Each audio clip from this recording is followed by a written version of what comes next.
Hello అందరికీ, నేను మీ నిత్య నవీన్. వెల్కమ్ బ్యాక్ టు నిత్య నవీన్ కుకింగ్ అండ్ వ్లాగ్స్. ఈరోజు క్యాబేజీ శనగపప్పు కూరని ఎలా తయారు చేయాలో చూద్దాం రండి.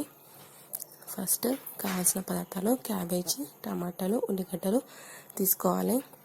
క్యాబేజీని, ఉల్లిపాయలని, టమాటాలని ముక్కలుగా కట్ చేసుకొని పెట్టుకోవాలి. తర్వాత స్టవ్ పైన కుక్కర్ పెట్టి నూనె వేయాలి. ఆయిల్ హీట్ అయిన తర్వాత కొంచెం జీలకర్ర, కొంచెం ఆవాలు వేసి వేగనివ్వాలి. అవి వేగిన తర్వాత ఉల్లిపాయ ముక్కల్ని వేసి ఒకసారి కలుపుకోవాలి.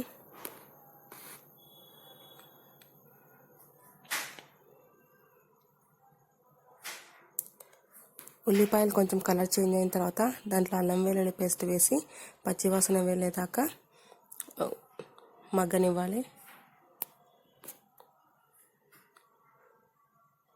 ఇప్పుడు దాంట్లో కొంచెం కరివేపాకు, 1 స్పూన్ పసుపు వేసి ఒకసారి బాగా కలుపుకోవాలి.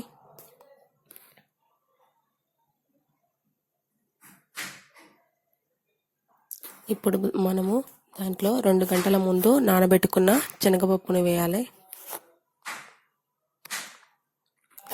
ఒకసారి బాగా కలుపుకొని ఒక 2 మినిట్స్ వరకు ఉడకనివ్వాలి.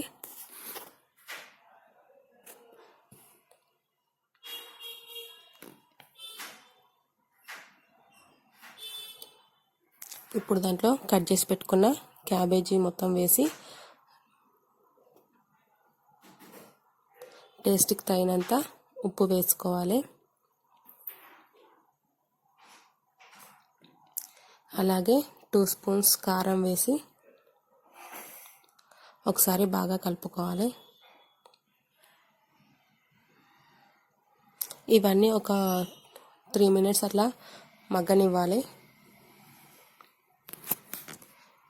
తర్వాత కట్ చేసుకున్న చిన్న చిన్న టమాటా ముక్కల్ని వేసి ఒకసారి బాగా కలుపుకోవాలి. టమాటా ముక్కలు వేయటం వలన కొంచెం కర్రీ పులుపు వచ్చి చాలా టేస్ట్ బాగుంటుంది. నార్మల్గా అయినా చేసుకోవచ్చు, టమాటా వేయకుండా అయినా. టమాటా వేస్తే ఇంకా బాగుంటుంది. ఇప్పుడు ఒక 2 కుక్కర్ విజిల్ పెట్టాలి. ఒక 2 విజిల్స్ పెడితే సరిపోతుంది. కొంచెం వాటర్ యాడ్ చేసుకొని, ఒక చిన్న గ్లాస్ వాటర్ మాత్రమే పడుతుంది. చిన్న గ్లాస్ వాటర్ వేసి ఒకసారి బాగా కలుపుకొని మూత పెట్టేసి ఒక 2 విజిల్స్ రానివ్వాలి. అంతే, 2 విజిల్స్ తర్వాత మొత్తం క్యాబేజీ మంచిగా ఉడికిపోతుంది. అంతే అండి, సింపుల్గా క్యాబేజీ శనగపప్పు కూర రెడీ. సబ్స్క్రైబ్ చేసుకోండి.